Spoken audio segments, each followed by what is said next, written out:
Gloire et honneur à notre Dieu qui fait toutes choses bon en son temps. Bonne nouvelle semaine à tous dans la présence de Dieu.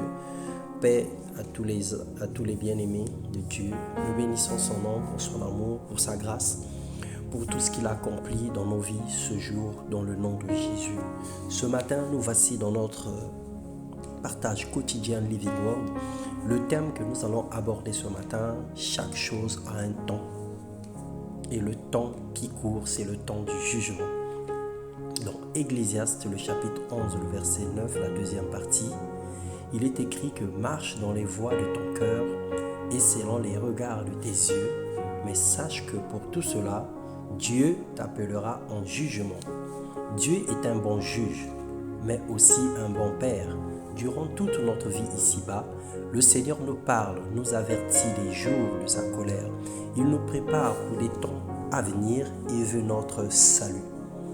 Aucun père aussi tolérable ou plein d'amour qu'il soit ne laisserait le mal subsister dans sa maison.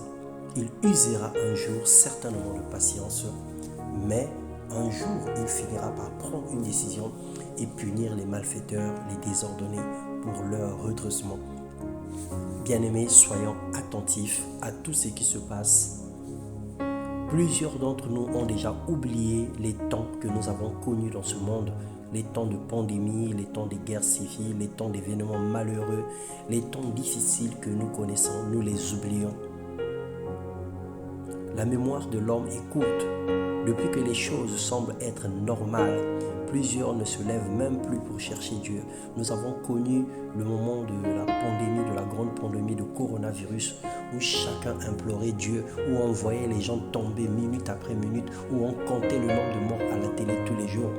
La crainte de Dieu s'est emparée dans les cœurs à cause de la peur de la mort. Et dans chacune des familles, les prières s'élevaient tous les jours.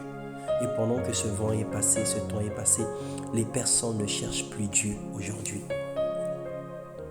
Ne soyons pas surpris lorsque quelquefois nous crions et Dieu ne répond pas.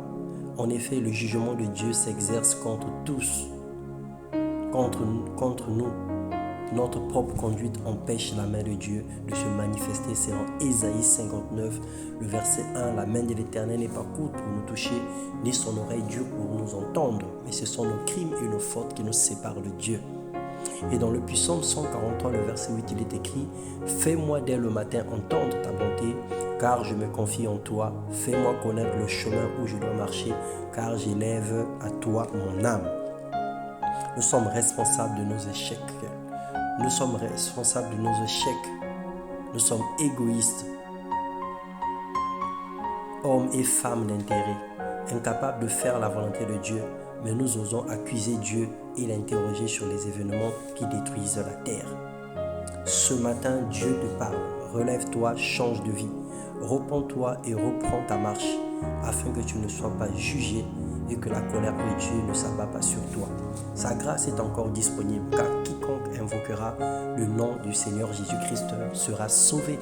Au lieu de te poser des questions sur l'existence de Dieu, au lieu de te poser mille et une questions sur la volonté de Dieu, commence à poser des questions sur ta propre vie, sur ta conduite, sur l'état de ton cœur, sur les choses dont tu étais censé faire mais que tu ne sais pas faire, la façon dont tu prends soin de tes enfants, de ta famille, de ton mari, de ton épouse, de l'œuvre de Dieu, du travail même qui nourrit ta famille tous les jours. Arrange ta vie, marche dans la droiture, marche dans l'intégrité, car chaque chose a un temps. Et le temps va arriver où le jugement va s'exercer sur toi. Tout ce que tu voles à ton travail, un jour le jugement va s'exercer sur toi.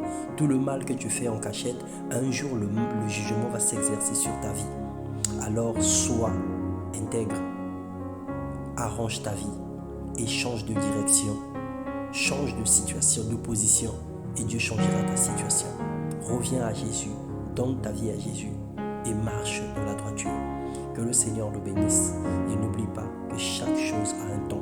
Il est temps de chercher le Seigneur, il est temps de se convertir, il est temps de tourner les regards vers le Père, le Créateur de toutes choses, vers Jésus-Christ, le seul et l'unique Sauveur, lui en qui nous avons la vie, le mouvement et l'être, lui le nom par qui nous sommes sauvés.